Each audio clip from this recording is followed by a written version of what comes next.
three, Đó, two, mọi người thấy lên đèn không? one. 22W, 0,16A, 139V. Mọi người thấy không? Lên 79W, 106W, 0,94A.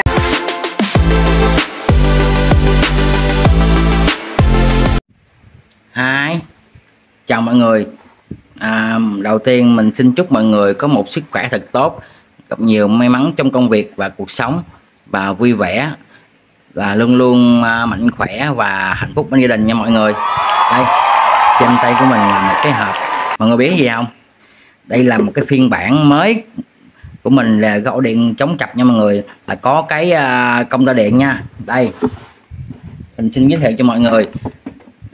Đây là cái ổ cắm chống chập của mình. Lúc trước mình đã có làm một cái video lúc trước đó, chia sẻ cho mọi người á. Mình hay dùng thử cái thiết bị mọi người đó. Hôm nay mình sẽ nâng cấp nó lên. Mình đã nâng cấp nó lên có phiên bản mới hơn và hiện đại hơn, chung là thêm nhiều chức năng hơn qua cái đồng hồ quét công tơ điện nha mọi người đó. Đây thì cái chức năng nó cũng y chang, chức năng chống chập cũng y chang nhau hết, nhưng mà nó được một cái nó có đồng hồ, nó theo dõi được cái ampere, rồi cái số watt mà điện thế. Nói chung là nó hiển thị trên đây đó mọi người. Bây giờ mình sẽ cùng làm, mọi người hãy cùng làm với mình nha. Hãy bắt đầu, let's go. Đây, để tránh khỏi mất thời gian, nói chung là mình đã chuẩn bị trước đây mọi người. Đây, chung mình đã cắt đục đẽo rồi mình gắn gá sơ sơ thôi cho mọi người coi. Mình mới gá sơ sơ thôi, mình chưa, hồi nãy mình mới ấy dây mình quên dùm, còn mấy cái dây nè mình chưa có ấy. Bây giờ mình bắt đầu mình gắn dây. Đây, nói nãy giờ nói vòng vòng để mình có cái sơ đồ nè mọi người. Cái sơ đồ thì nó cũng y chang như cái sơ đồ cái mạch chống chập kia thôi. Ở đây thì nó qua cái đồng hồ công tơ điện nè mọi người đó. Thì có 4 chân, một chân là cái đồ đo ampere nó vô đây, rồi và 2 chân thì là điện nguồn vào đó. Như đơn giản vậy thôi, chỉ thêm một chút thôi. Nói chung về cái quy tắc á nó cũng y chang cái kia à. Đây mọi người coi nè, chụp hình, mọi người chụp lại cái màn hình nha mọi người, sơ đồ nha đó. Mình phân tích cho mọi người coi nè. Ở đây điện nguồn vào qua cái CP đó, điện nguồn vào qua CP đây, cái CP rồi dây vô một dây của CP là qua cái cục đo ampere đo dòng nha mọi người đó. Và một dây của công tơ điện nói chung với cái một dây của CP và ở trên, và qua đây nói chung với một cái ổ cắm, và bắt qua nối tiếp qua một cái ống đèn đi qua một cái ổ cắm nữa. Nó cũng y chang như cái kia thôi. Xuống là đầu này của cái ổ cắm thứ hai, mình đi qua đây mình nói qua cổng thứ nhất, rồi đi qua đây cái dây của công tơ điện nói xuống và qua CP. Thế thôi mọi người đó, rất là đơn giản. Đây mọi người chụp cái đồng hồ, cái sơ đồ lại nha mọi người nha. Bây giờ mình hãy bắt đầu tiến hành làm nha, như thế nào là hồi mình kể tiếp nha mọi người. Ok nha.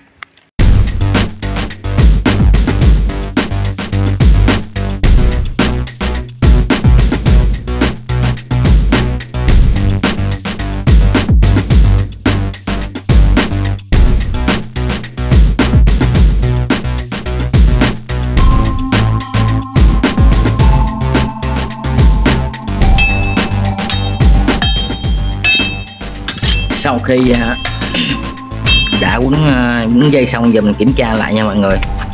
Đây, cái này là dây điện vô đây, qua cầu chì, qua cầu chì, với là 1 giây qua contact vector và cái cục đo dòng và nối với một cọng dây của áo cắm. Đây bóng đèn, đây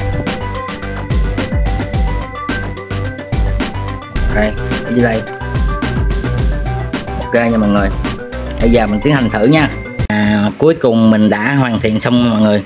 Đây đó, đây là một cái bóng đèn 40W nha mọi người. Đó.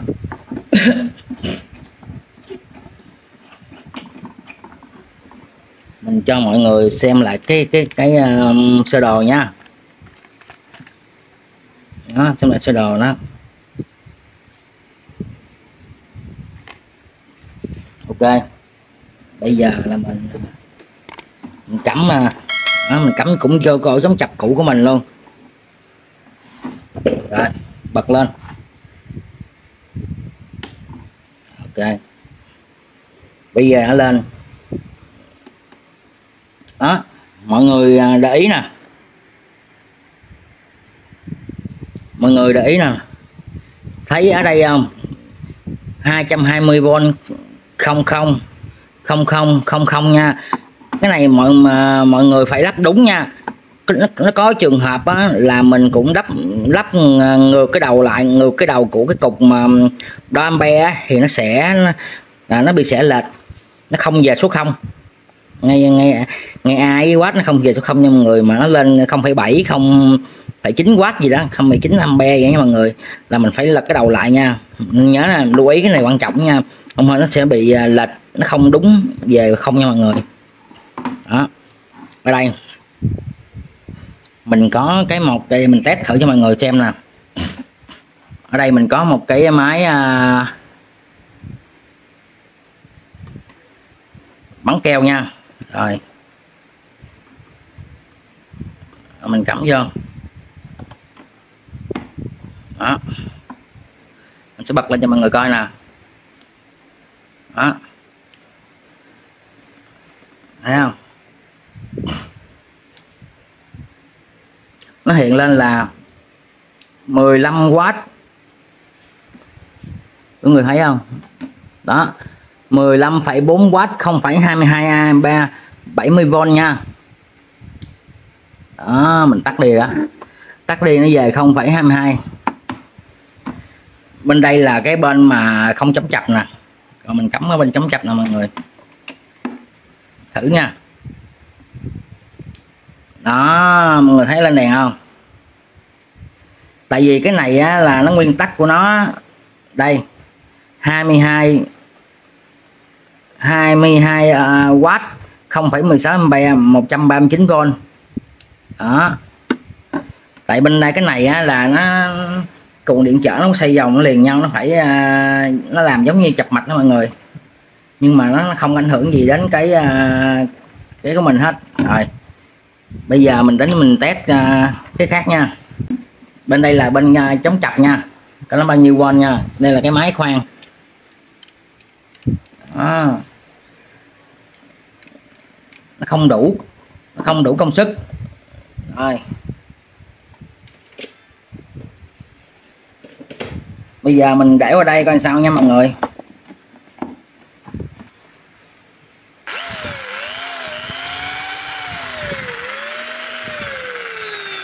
Mọi người thấy không, lên 79W 106W 0,94A.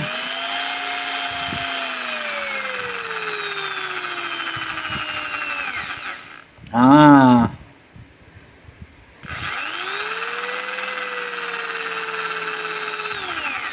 đây mọi người nên nhớ nha, cái này công suất nó cao quá, khi mình cắm vào bóng đèn á, nó có hiện tượng là cái bóng đèn chớp nha, là sáng bóng đèn nha, nó không đủ tải để cái bóng đèn nó sáng nha mọi người, lưu ý cái này nha, chứ không phải nó sáng trắng bóng đèn lên là nó sáng trắng bóng đèn, trường hợp mà sáng trắng bóng đèn á, nhưng mà là cái khoang này nó không quay á, nó chết im ru luôn á, thì nó sẽ là bị chập mạch nha mọi người, chết nha. Còn nó lên là nó không đủ công suất là ok. Ở phiên bản cũ á, đây mình nói cho mọi người nghe, lưu ý một chút đó, mình đã thử qua này mọi người.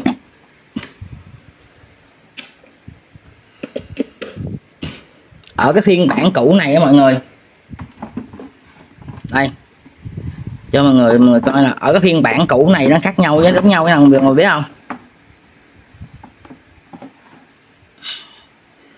Cái bình này á, cái phiên bản bên đây á là nó khi mọi người cắm vô á, cái nào nó bị chập á mọi người, nó bị chập á thì nó sẽ sáng chói bóng đèn luôn đó. Còn cái bên đây á, còn những cái nào mà bên đây nó bị đứt cầu chì hay cái gì á, nó không hiện, nó không sáng trong bóng đèn gì hết nha. Nhưng mà đôi khi nó bị đứt cầu chì, đứt mạch rồi đó. Thứ nhất mình không đo được cái công suất, cái số watt với lại số volt, số ampere nha mọi người, và số ampere giờ, số watt giờ nha. Còn cái này nó lợi hại hơn, cái phiên bản mới này lợi hại hơn. Khi mình cắm vô mình đo được cái số volt, được số watt của cái tiêu thụ nè, số ampere nè, số watt giờ nè. Và cái quan trọng á, nhiều khi mình cắm vô á, đo thông thường, chập mạch thông thường này nó vẫn sáng như bóng đèn phiên bản cũ. Còn phiên bản mới á, đôi khi á mình cái mạch của mình như mạch bất từ đồ á, hay là mạch nồi cơm điện á, nó bị chết cầu chì á, nó cũng, mình nhìn cái số watt này nha mọi người, khi cắm vô nó hiện số watt này là cầu chì còn sống ok, còn mà nó không hiện số watt này, không hiện ampere thì cầu chì chết nha mọi người. Nói chung là cái phiên bản mới này nó hay hơn phiên cũ nha. Mọi người xem cái kênh của anh Kiên á, Vũ Kiên á, có làm cái này á mọi người, rất là hay nha, ok mọi người. Đó, đây mình đã chia sẻ cho mọi người cái phiên bản mới của cái ổ cắm chống chập nha mọi người, làm cần công tơ điện nha. Đây mọi người hãy nhớ nha, mình xin kết thúc video ở đây. Mình hy vọng á, đây là mình làm cái mẫu với lại một cái thiết bị mới ổ điện chống chập cho mọi người làm theo, nên có nha mọi người. Mình nên có những anh em một bạch chế cháo, không những thế mà anh em thợ thầy cũng có này nữa. Mình nên sắm cho mình cái đi, nó rất là an toàn điện, an toàn cho mình và cho cả gia đình mình và mọi người nha mọi người. Thôi mình dừng video tại đây. Mọi người thấy hay cho mình một like, một chia sẻ, một đăng ký kênh nha, một đăng ký kênh để mình có thêm động lực làm nhiều video mới nha mọi người. Mình thân ái chào tạm biệt mọi người, bye bye.